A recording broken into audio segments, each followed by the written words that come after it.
While most historical murder mysteries were solved not long after the crime was committed, sometimes it's left up to modern science and historians to determine how and why a person died.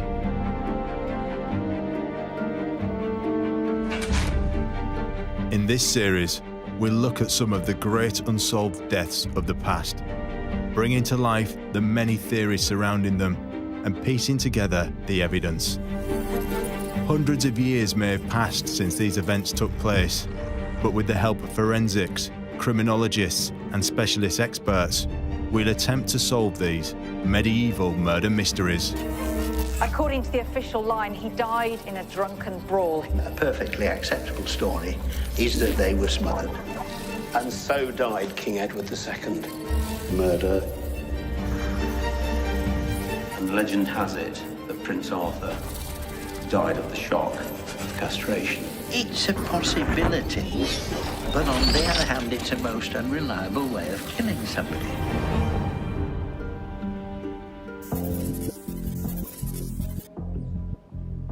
England, 1560. In a house in the picturesque village of Cumnor in Oxfordshire, Amy Dudley, wife of the Queen's favourite, Robert Dudley, lays dead at the bottom of a flight of stairs. If official accounts of the time are to be believed, Amy died from an accidental fall. But the suspicious circumstances surrounding her death have led many to question whether it was really an accident or something altogether more sinister. There are two slightly unusual features of Amy Dudley's inquest report. These are possibly blows to the head before she fell down the stairs, which could go with an explanation that involved her being murdered. There are a number of potential suspects in the murder of Amy Robsart. Some people now think that Amy's death may have had something to do with Queen Elizabeth I. Lord Robert Dudley's relationship with the Queen was pretty well known. People were bound to be a bit suspicious of his wife dying, since it was clear that he might have liked to marry the Queen and possibly the Queen might have liked to marry him. While others say that she was murdered on the orders of William Cecil, England's Secretary of State. For me, the prime suspect was William Cecil. He had most to gain from the death of Amy Robsart. And there are even those that believe there's evidence to suggest that Lady Amy took her own life. Given the stigma of a suicide, it's also possible that she was acting out revenge on her husband, that she would have known that he would have been blamed for the suicide, that it would have brought dishonour to him and his family. The reason juries would have been particularly sympathetic towards the families of suicides was that suicide was seen as a terrible sin, as a crime against oneself, a crime against God. Just what did happen to Amy Dudley? Queen Elizabeth I was no stranger to controversy during her reign. Rumours about her private life spread like wildfire through the royal court. Many people questioned whether she did indeed deserve the title, the Virgin Queen. Stories of her liaisons with male courtiers could be put down to idle gossip. But when the wife of her supposed lover was found dead in suspicious circumstances, it caused a huge scandal that remains to this day. Amy Robsart was the wife of Robert Dudley. Now, he was Elizabeth I's great favourite, so much so that it was rumoured that they planned to marry, despite the fact that Robert already had a wife. Lady Amy was born during the reign of Henry VIII into a wealthy family in the Norfolk countryside. She spent most of her childhood at Stanfield Hall in Norfolk, but would also from time to time attend the court of King Edward VI with her father, Sir John Robsart. It was probably on one of these visits that she met her future husband, Robert Dudley. Dudley was an educated and talented young man from good stock, an attractive prospect for the young Lady Amy. She married Robert Dudley, the son of the Earl of Warwick, who later became the Duke of Northumberland. The wedding was a lavish affair. Among the guests who attended were the high nobility of the time, including King Edward VI of England and a young Princess Elizabeth, the future Queen Elizabeth I. Robert and Elizabeth had known each other from an early age. They first met as children when they attended the royal classroom together and had remained good friends ever since. When Elizabeth was finally crowned Queen of England, Robert Dudley was soon given a position at the royal court. In the early years of Elizabeth's reign, he became noted as one of the Queen's favourites, in fact, the Queen's favourites, and someone who the Queen was falling in love with. Robert's increasing political involvement meant he was having to spend more and more time with the Queen. We can be pretty sure that their relationship was a special one, an emotional one, as well as the fact that he was her master of the horse and consequently was expected to spend a lot of time with her. The close relationship that grew between Robert and Elizabeth caused a great deal of controversy at the royal court. Robert Dudley had apartments here at Hampton Court which were very close to Elizabeth's own, suspiciously close, some courtiers said. He could have had easy access to the Queen's bedchamber. Their relationship was the source of much speculation. It was said that they were having an affair, that they planned to marry. Robert Dudley wanted to marry the Queen, and the Queen would have married Robert had he been single. And at one point, she turned to the Duke of Norfolk and said to him that she would be married. What she meant by that was that she was thinking that Dudley would be able to get some annulment. After all, he'd been married for 10 years and there'd been no children. And there had been annulments of many marriages within that kind of time. So it may have been that she was thinking that a marriage would be possible, but the circumstances were such that that could not happen. News of scandal travelled fast in Elizabethan England. It seems more than likely that Amy would have heard reports of what her husband was up to. It's hard to believe she wasn't aware of it. Her husband very rarely visited her during the time that Elizabeth was on the throne. She hadn't seen him for a year at the time of his death. She would almost certainly have heard rumours. I mean, rumours fly around in that period when there's an absence of newspapers. It's hard to believe that she didn't feel depressed and concerned about her future. At that time, it would have been deemed unacceptable for Elizabeth, as Queen of England, to marry a man who had just left his wife for her. But an exception could be made if that man was a widower.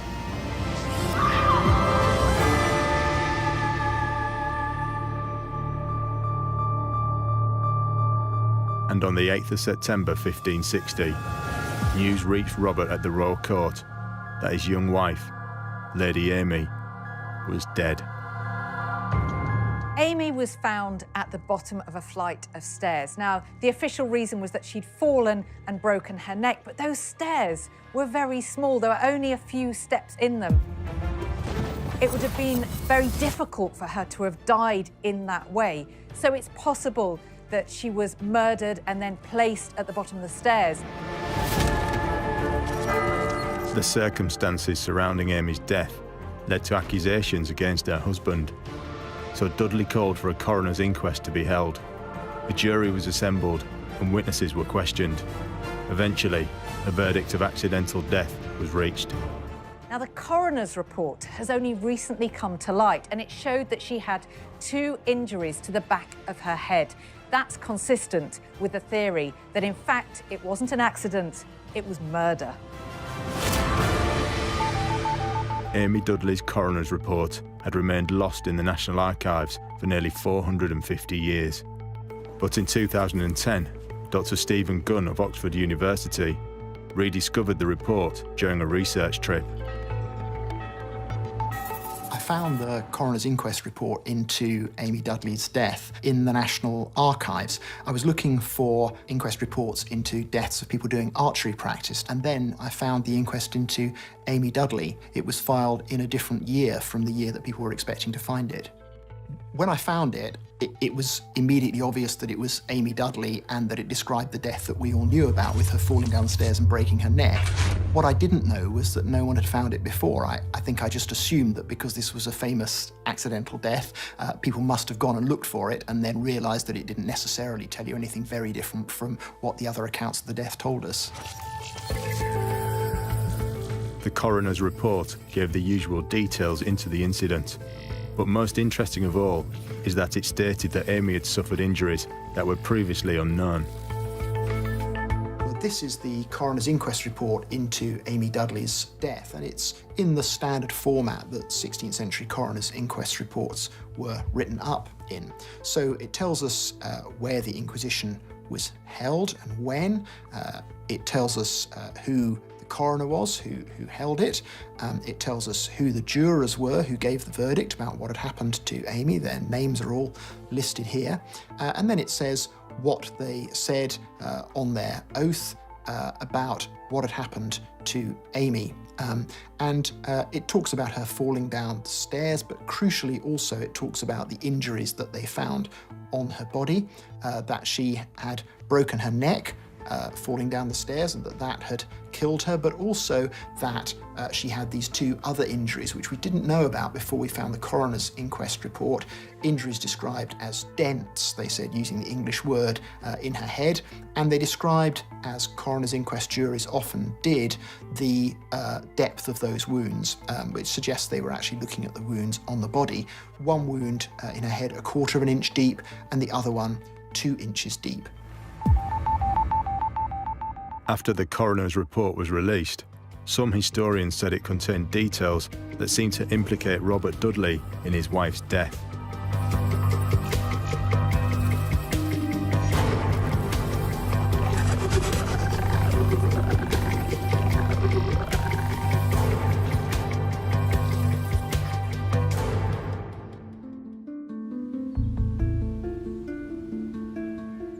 Stephen Gunn has studied the report in detail and believes there are some unusual aspects that could be deemed suspicious. The inquest report into Amy Dudley's death records two different lots of injuries. One is the broken neck that we know about from other sources, and the jurors said that she fell down the stairs and broke her neck in falling. The other injuries that the report includes, which weren't known about from other accounts of the death, were two what they called dents in her head. And they described them, and this happens, it's a standard thing in coroner's inquest reports, that the jurors describe the wounds that you can see on the body.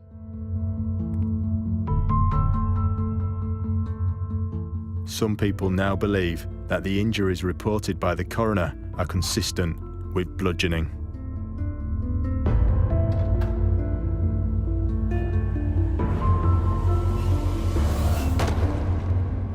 There are two slightly unusual features of Amy Dudley's inquest report.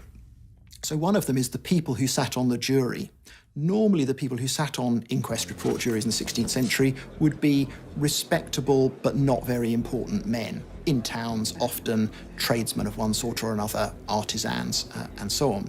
Amy Dudley's report has people of that status, but it also has 3 gentlemen on it. That's not unheard of, but it suggests that they wanted a serious body of people so that people couldn't say, oh, those were just stray people you dragged in off the street who'd say anything you wanted them to say.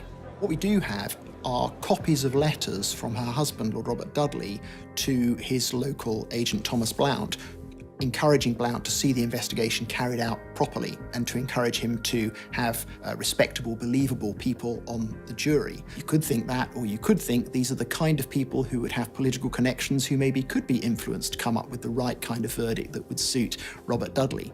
The other unusual thing about Amy Dudley's inquest report is that the jurors asked not to give their verdict when they were first summoned. And in the end, they gave it almost a year after the accident happened. Now that's unusual because most inquest reports happened within a few days of the death and the jurors would immediately give their verdict on what they thought had happened.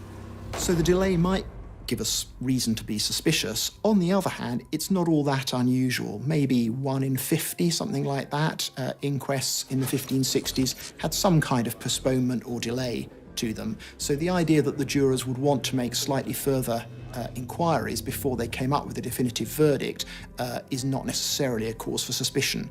On the other hand, if you want to read conspiracy and suspicion into it, that provides exactly the time lag that you would need for all sorts of negotiations and settlements to take place to make sure that the convenient verdict was the one that was entered. The most unusual new discovery, really, from the coroner's inquest report was the presence of these two dents or holes in Amy Dudley's head. These dents complicate the question of how she died further, because of course she might have got those dents in her head falling down the stairs, or particularly because one of them was quite deep, they said 2 inches deep. These are possibly blows to the head before she fell down the stairs, which could go with an explanation that involved her being murdered.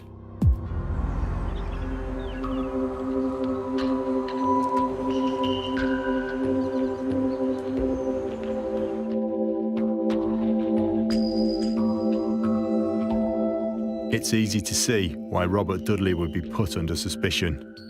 But what would a modern-day barrister, pathologist, and criminal psychologist make of Amy's death? Professor Michael Green is a forensic pathologist with over 40 years' experience. His job is to determine the cause of death and whether it was accidental or foul play. Amy Robsart, there are allegations that she was murdered. I don't think there's anything to support this, but I think it's almost impossible to decide whether it was an accidental death or a natural death leading to the fall. If we consider first the possibility of accident, the people who looked at the body said that she'd broken her neck. I don't think this is necessarily so. A freshly found body before stiffening rigor develops, the head's surprisingly mobile, and a layman could well say broken. She's got injuries to the back of her head. Most people who fall down a big flight of stairs and break the neck fall on their face, hit their chin, and force the head backwards. So rule that out, and what else is possible? Most likely thing is that she's hit the side of her head and in consequence thereof has ruptured an artery between the skull and the brain and had what's called an extradural hemorrhage. You usually hit that bit of head there. If you're going to break your neck, you hit your chin and you either stretch it to destruction up at the top end, 1 and 2, or sometimes down at 5 and 6. But as I say, I don't think that's likely. Natural death, small percentage of the population have weaknesses at the various junctions of the blood vessels, the arteries at the base of the brain, and these, as you get older, blow out and form a little bleb, which is called a perianeurysm. Sooner or later, one of these can go pop. It is quite possible in a woman of 28 that this is what happened. Dr. Kieran O'Keefe is a criminal psychologist. As such, he aims to establish whether the crime matches the psychological profile of the suspect. If Robert was involved in the killing of Amy, it wouldn't be a crime of passion because there would be a lot of planning involved in that, because ultimately they were making it out to look as though A, it was a suicide, or B, it was an accident. Because of her illness, potentially they could argue it was suicide. But either way, you're talking about planning. So I wouldn't call it a crime of passion. In terms of how far somebody would actually go to that lengths of killing their wife simply because they're in love with somebody else and it was seen as an easy way out, yes, that could happen. That really could happen. It's interesting to talk about the psychology of an individual that would see that as the only possible solution to what's going on. You'd have to be dealing with somebody who hasn't explored the other possibilities, who sees the only possible outcome as being murder. And for that reason, I would say you're dealing with mental health problems. If he's seeing that that's the only way out, then yes, potentially I could see there being problems with Robert.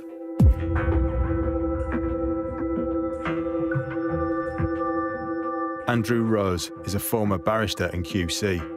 He specialises in piecing together historic evidence. There would have had to have been an inquest. It was a sudden, violent, and unexplained death. And you would have expected a jury to be impanelled. And in those days, the jury would not have been drawn from the general population. There would have been minor gentry, local gentry, yeoman farmers, people of some substance. They would all have had to have been male, because that was the rule in those days.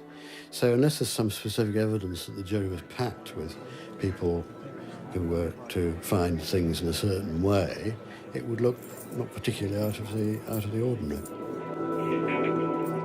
Would it have been possible to doctor the outcome of the coroner's report?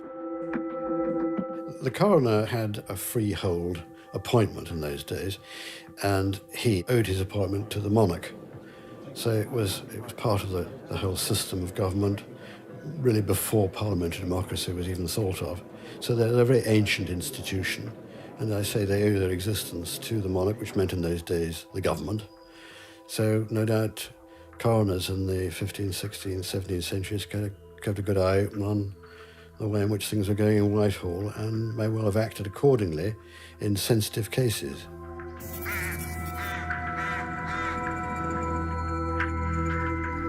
Is there really sufficient evidence to suspect Robert Dudley of playing a part in his wife's death? Some people now believe that Amy may have been assassinated by one of her husband's enemies.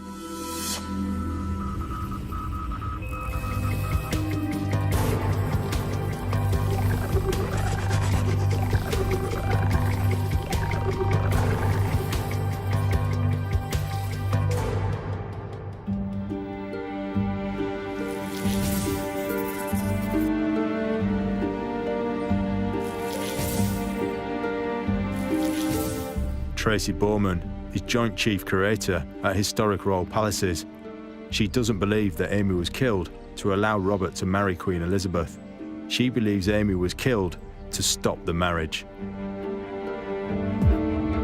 Robert Dudley was the great favourite of Queen Elizabeth I. It was rumoured that they were in love and planned to marry. But there was a problem.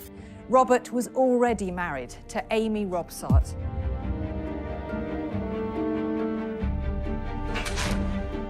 But 2 years into Elizabeth's reign, Amy was found dead in their home, Cumnor Place in Oxfordshire.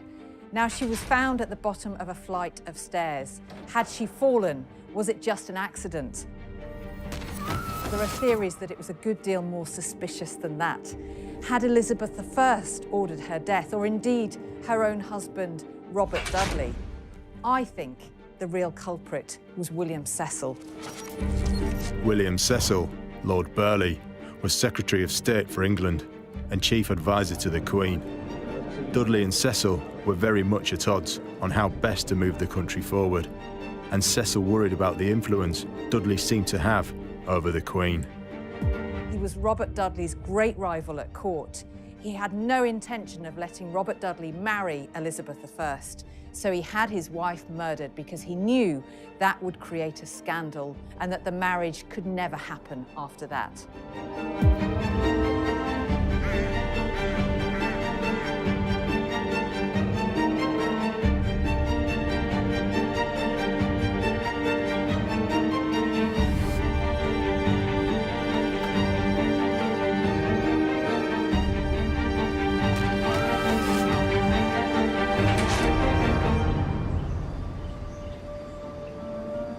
There are a number of potential suspects in the murder of Amy Robsart, including her own husband, who it was well known wanted to marry the Queen, or maybe Elizabeth I herself bumped off her rival.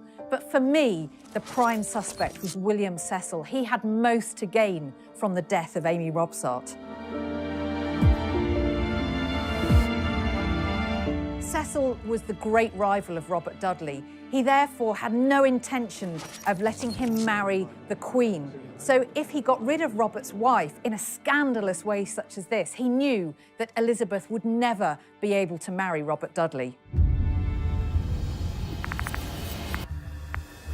Could Amy have been pushed down the stairs to implicate her husband and scupper his plans to marry the Queen?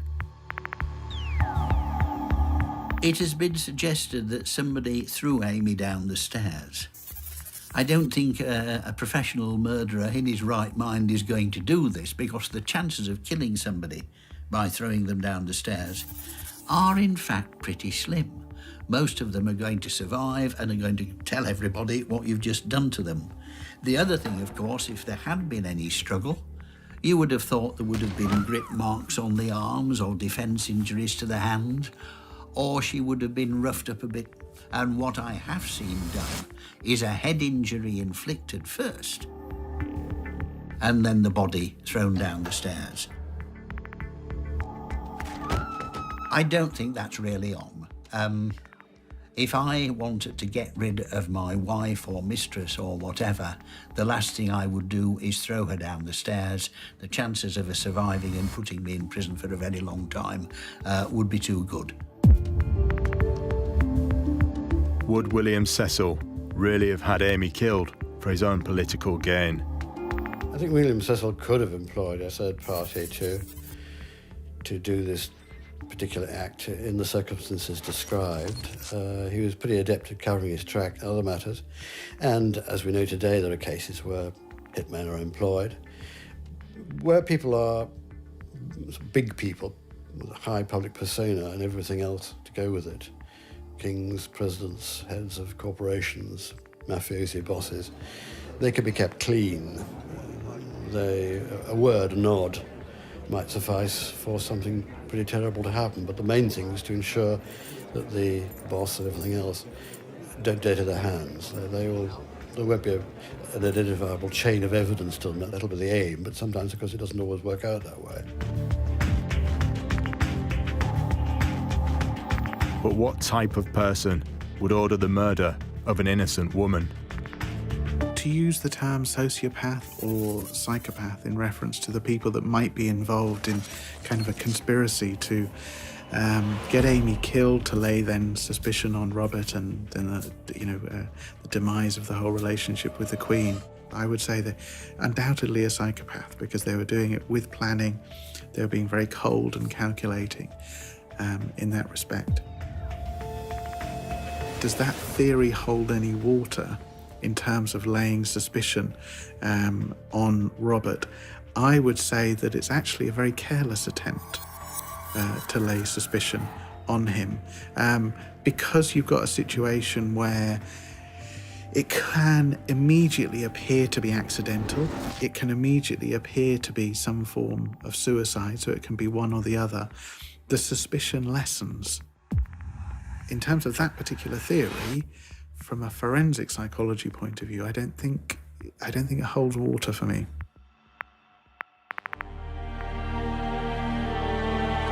William Cecil was a ruthless and powerful man in Elizabethan England. His dislike for Dudley and his politics gave him ample motive to want to stop any potential plans of him marrying the Queen. But having Amy killed in a way that could be considered accidental seems an unlikely way to frame his enemy. Could there be another reason behind what happened to Amy on that fateful day? One that doesn't involve murder or even an accidental fall? Is it possible the distraught young Amy took her own life?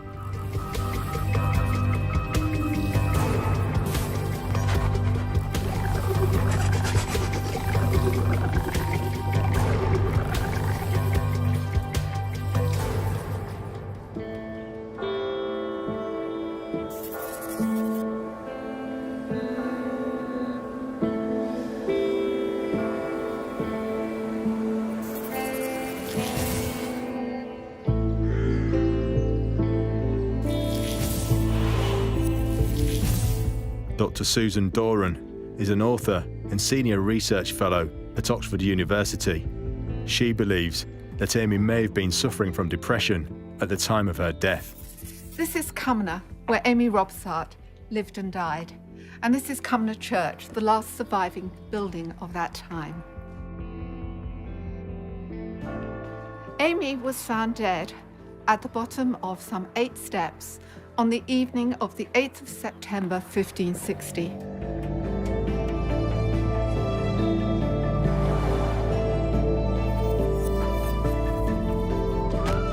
The coroner said it was misadventure, that she had fallen.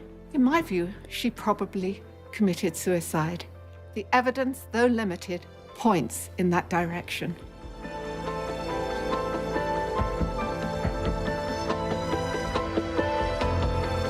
Given the stigma of a suicide, it's also possible that she was acting out revenge on her husband, that she would have known that he would have been blamed for the suicide, that it would have brought dishonor to him and his family, and that in a sense she was taking agency, trying to get back at him for the way that he'd treated her.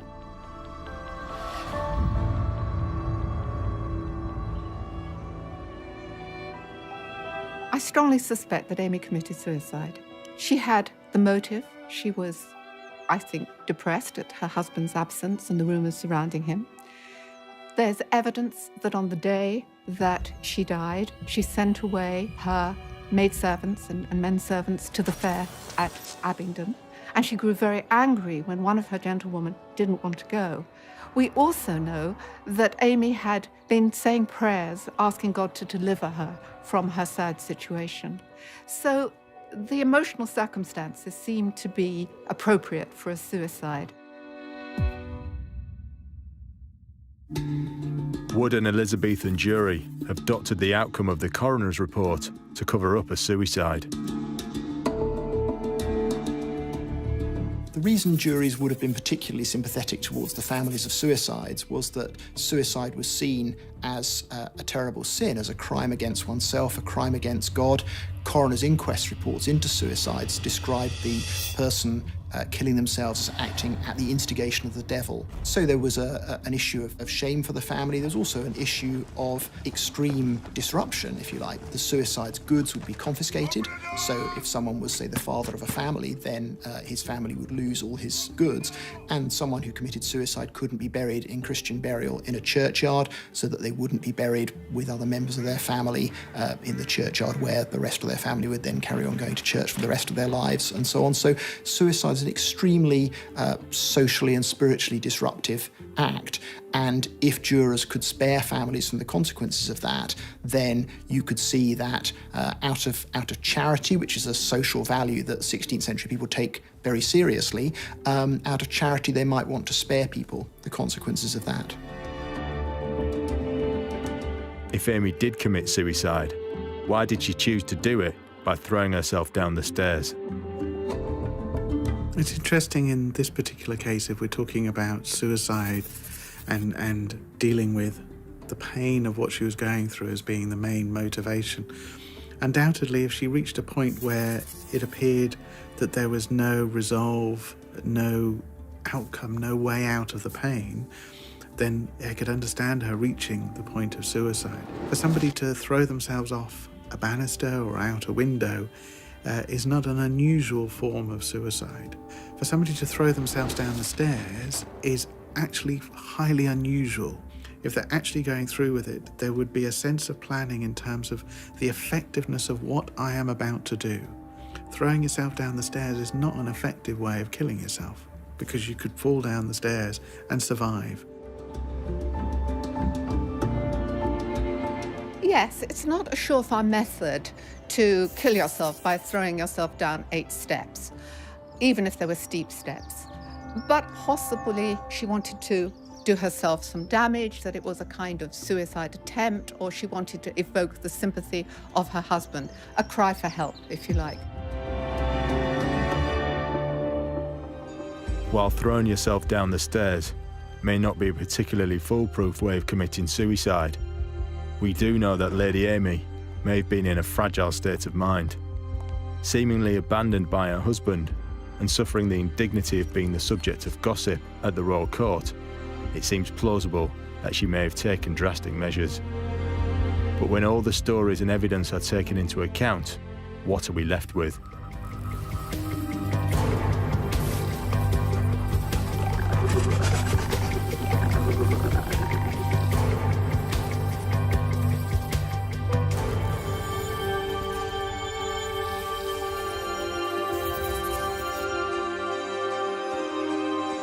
Although it was declared that Amy died from an accidental fall, the circumstances surrounding her death have led many to question the official account.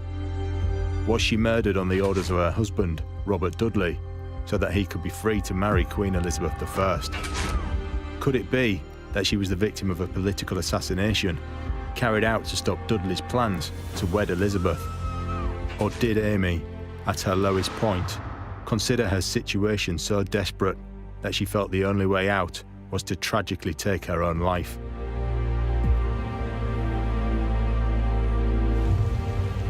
With the rumours of Amy's death still circulating to this day, it's hard to separate fact from fiction.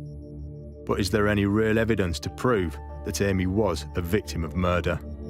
When you hit somebody on the back of the head, you might render them unconscious. But then when you throw them down the stairs, you've got no guarantee that they're going to break the neck at the bottom. They may very well wake up the next morning and remember who it was who hit them.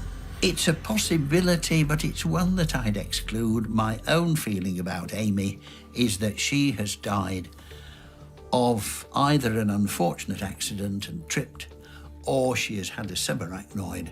But whilst I can't exclude murder completely, I think it unlikely. And again, if she'd been assaulted, I think that the jury of 7 to 15 people, good and true, who were asked to look at the body, unless they'd been paid off first, would have seen injuries to their hands, grip marks on the forearms, something like that. So can't exclude foul play, but it's low down on my list of possibilities.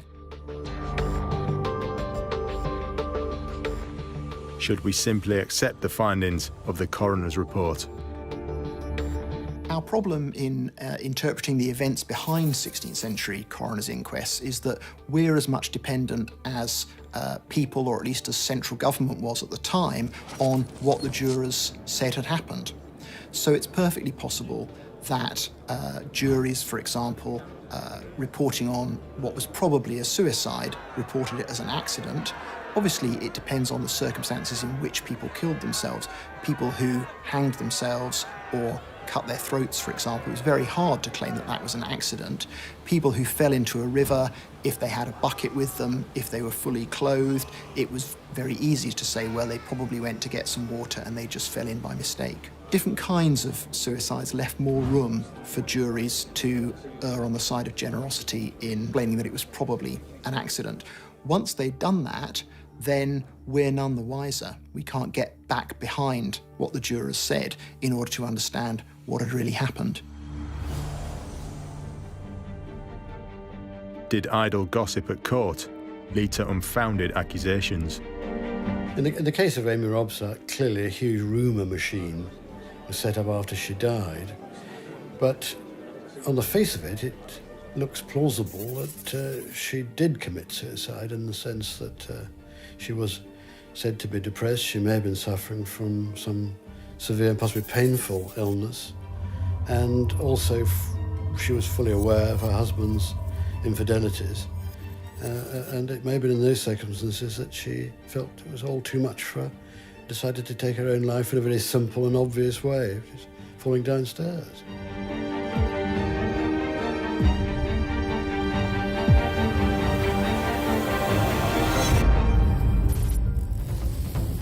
The Elizabethan Royal Court was, amongst other things, a place where people came to exchange news and, of course, gossip. With all eyes firmly on the Queen and those close to her, and regardless of whether it was true or not, it wouldn't have taken long for word to spread about her relationship with Robert Dudley. So with over 450 years having passed, how do we separate the truth from the lies and the innocent from the guilty? Experts seem to agree that while there's room for speculation that Robert Dudley may have had his wife murdered so he could marry the Queen, it seems to be an extreme measure, as there were other alternatives he could have explored, such as divorce or annulment. He would also have been aware that suspicion would have fallen on him. So we have a young, healthy woman, no evidence of natural disease. We don't think she's been drinking. She's at the bottom of the stairs. Either she's tripped over her long dress or nightdress and fallen and got herself a bleed within her skull. The injuries to the back of the head I don't think matter at all. They look worse than they really are because when you bruise the back of your head, you get a big soggy swelling, and the layman who feels it says, "Oh dear, I can stick my fingers into this." So that's just post-mortem and nothing to worry about. So whoever is alleged to have killed Amy, as far as I'm concerned, is off the hook. While William Cecil would almost certainly have wanted to put a stop to Dudley marrying Elizabeth, he would have understood that killing Lady Amy would not just have made Dudley a suspect, but the Queen too, which in turn would have weakened his own position at court. Cecil, who some historians have suggested might have arranged her death in order to discredit Dudley with the Queen, that it just doesn't hold up to my mind, because Cecil would have realised that the Roman Catholics would have taken advantage of this in order to discredit Elizabeth, and that was the last thing that he wanted. For Amy's marriage to have been the subject of public gossip, scandal and ridicule, it seems reasonable to accept that she may have been suffering from depression. And given the fact that she'd been all but abandoned by her husband, it seems possible that she took the desperate and tragic choice to take her own life.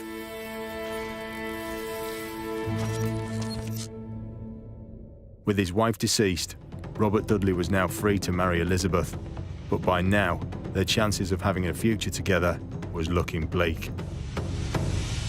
His circumstances were very difficult.